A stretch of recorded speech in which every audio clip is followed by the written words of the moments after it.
How to reset the Maybank2u password. Hello everyone. In this video, I will show you how to reset your Maybank2u password. First, go to Maybank2u.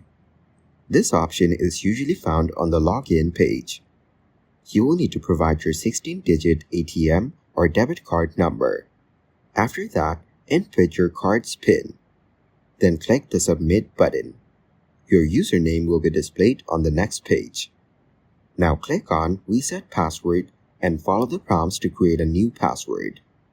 You may need to enter a TAC sent to your registered mobile number to complete the process.